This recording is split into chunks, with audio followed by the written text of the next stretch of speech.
이 성추행 의혹의 장경태 의원 어제 맞고소를 했고 반면에 고소인 측도 연일 입장을 내면서 반박에 재반박을 거듭하고 있습니다. 그런데 지금 장경태 의원이 오늘 법사위에서 이런 장면을 연출했습니다. 직접 한번 만나볼까요? 조용하세요. 부끄러운 줄 아시고 국민권익위원장 자랑하시는 전현희 의원님 옆자리에 소름 끼쳐서 지금 할 수 있습니까? 적어도 양심이 있으면 오늘 들어오시지는 말았어야죠. 전 국민이 화면을 다 봤습니다. TV에 전 국민이 장경태 의원의 왼손이 어디로 들어가는지 화면을 다 봤는데 무슨 데이터 폭력을 운운을 해요. 그동안 이해충돌을 그렇게 얘기한 민주당이 부끄럽지 않습니까 이거? 장경태 의원 당장 나가세요. 당장 나가시라고요. 저 나가서 기자회견 하겠습니다. 제가 무고죄로 고소해 드릴 테니까 나가서 얘기하십시오. 나가서 얘기하십시오. 나가지도 못하면서 나가서 얘기하시고요. 제가 충분히 법적으로 대응해 드릴 테니까 나가서 얘기하시고요. 진동국 앵커 어땠습니까? 정치가 뭐 우리 낙후돼 있다 후지다더니 본인이 가장 막말하고 가장 욕설하고 비속어 사용하고 은어 사용하고 저게 무슨 언론인 출신입니까? 그 의사 진행 발언 기회에 이 동료 의원을 근거 없이 근거 없는 사실로 위원장이 아직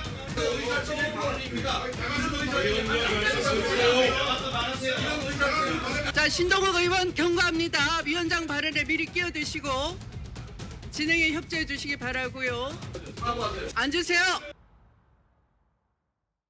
저희가 오늘 저 법사위 장면을 가감없이 길게 한번 준비했습니다. 주진 의원께서 현장에 계셨었잖아요. 네, 그렇습니다. 신동욱 의원과 장경태 의원. 그러니까 신동욱 의원 얘기는 이해충돌 당사자니까 법사위원 자격이 없다 이렇게 했는데 장 의원도 만만치가 않았어요. 저는 성추행 혐의로 지금 수사를 받고 있으면서 그 수사와 재판 과정을 관리 감독하는 법사위원을 한다는 것은 너무 이해충돌이 직접적입니다. 제가 저 다음 장면에 오늘 경찰청장 대행이 또 다른 법안 때문에 나왔거든요. 그래서 경찰청장 대행에게 현안 질의로서 저 성추행 사건이 2차 가해 없이 제대로 수사되고 있는지를 물어봤어요. 근데 갑자기 장경태 의원이 끼어들어서 그 질의에 끼어들어서 반박을 합니다.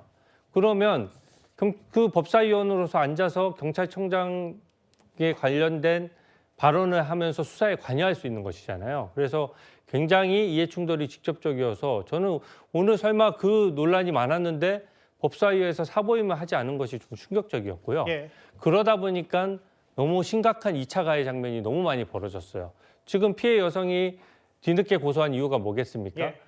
장경태 의원이 권력자이고 또 고소를 했을 때 뭔가 불이익이 있을까 봐 좀 망설이다가 지금 뒤늦게 고소를 한 것이거든요. 근데 그것에 대해서 피해 여성을 거짓말장애로 몰고 하다 보니까 장경태 의원이 직접 발언함으로써 2차 가해가 이루어지는 굉장히 불편한 장면들이 많이 연출이 됐습니다. 그 주진 의원의 주장에 대해서 잠시 뒤에 또 반론도 들어볼 텐데 일단 신동욱 의원과 장경태 의원이 아예 제대로 맞붙였고 아예 무죄 입증하고 돌아오라니까 당신이 언론이냐 이렇게 따져 물었습니다. 그런데 오늘 법사위 이 과정에서 서영교 의원이 장경태 의원을 감싸면서 이런 발언을 했습니다. 그 영상은 어깨동무하는 영상이 아닙니다. 저를 잡아당기고 있는 영상입니다. 그러면 잡아당기는 영상에 대해서 모자이크도 풀고 확대하지 말고 정확하게 원본 그대로 보도해야 될 거 아닙니까? 못 봤어요, 그런법 이거. 그 여자가 어깨에 손 올리고 있는 거 못 봤어? 장현주 변호사님, 서영교 의원 얘기를 그냥 제가 그대로 읽어볼게요. 그 여자가 어깨에 손 올리고 있는 거 못 봤냐? 오늘 여러 언론 보도를 보니까 이거 2차 가해 논란 아니냐라고 꼬집고 있던데 어떻게 받아들이세요? 글쎄요, 이건 보는 관점에 따라 좀 달라질 수 있겠다라는 생각은 듭니다. 다만 일단 장경태 의원으로서는 본인에 대한 방어 또는 뭐 본인에 대한 항변을 굉장히 적극적으로 하고 있는 것으로 보이고 그에 대해서 또 서영교 의원이 일부 이제 동조해주는 그런 말씀을 하시는 것으로 보이기는 하는데요. 사실 그렇기 때문에 이것이 뭐 2차 가해냐 아니냐 이런 부분에 대해서 보시는 분들에 따라서는 또 판단이 달라질 수 있겠다라는 점에서는 조금 더 신중한 태도가 필요하다라는 생각은 듭니다. 특히 이번 사건 사건을 떠나서라도 성추행과 관련된 여러 사건들에 대해서만큼은 당연히 피해자에 대해서 2차 가해성 발언이 있거나 2차 가해 피해가 일어나지 않도록 당연히 정치권뿐만 아니라 모든 사람들이 조심하고 주의해야 된다라는 점은 사실 공지의 사실입니다. 예. 그렇기 때문에 앞으로도 이 사건에 대해서 언급될 일이 많아진다고 하더라도 특히 예. 이제 정치권에서는 관련돼서 2차 피해가 일어나지 않도록 뭐 여야 할 것 없이 주의를 기울여야 되겠다라는 생각은 듭니다. 근데 이제 김준욱 대변인, 아까 이제 주진 의원 말처럼 이제 어쨌든 뭐 본인이 전혀 무고 결백 이걸 주장할 수 있는데 첨예하게 맞서는 뭐 이해충돌의 여지가 있는 법사에서는 일단 당을 위해서 약간 한 발 물러서는 게 맞지 않냐. 이건 뭐 국민의힘의 주장 말고 이런 정도의 민주당 내에서 의견은 없는 거예요? 그래서 아직까지 이 문제에 대해서 당내에서 뭐 따로 특별한 목소리가 나오는 것 같지는 않습니다. 개인적으로는 지금 그런 말씀들의 주장에도 일리는 있어 보입니다. 그러나 본인이 그 무고함을 계속 강조하고 있고 적극적으로 항변을 하고 있는 상황 속에서 그 국회의원의 어떤 사보임에까지 이렇게 모든 것을 관여할 수 있는 사안이 있을지 이 부분에 대해서는 원내에서 잘 판단을 하셔야 될 것 같고요. 그런 부분들에 대해서 아직까지 원내에서 일정한 판단은 나오지 않은 것 같습니다. 근데 이제 아까 화면에 저희가 길게 만나봤다시피 추미애 법사위원장이요.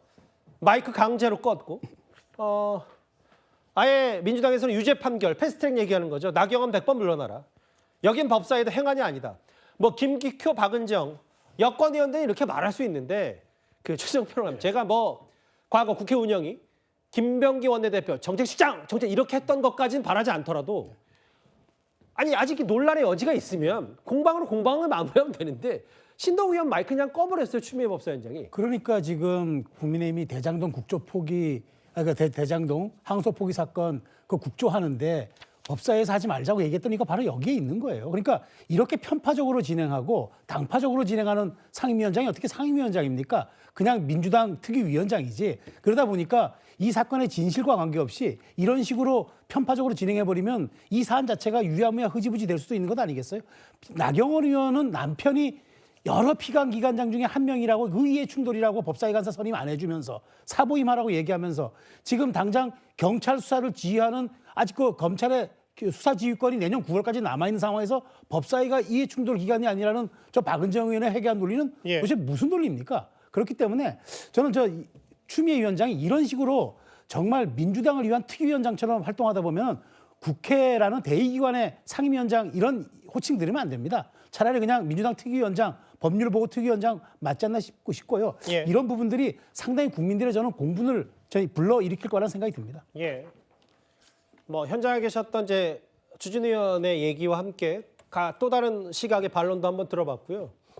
성추행 의혹 장경태 의원, 신동욱 의원과 정말 날선 설전이 벌어졌습니다. 오늘 법사위에서요.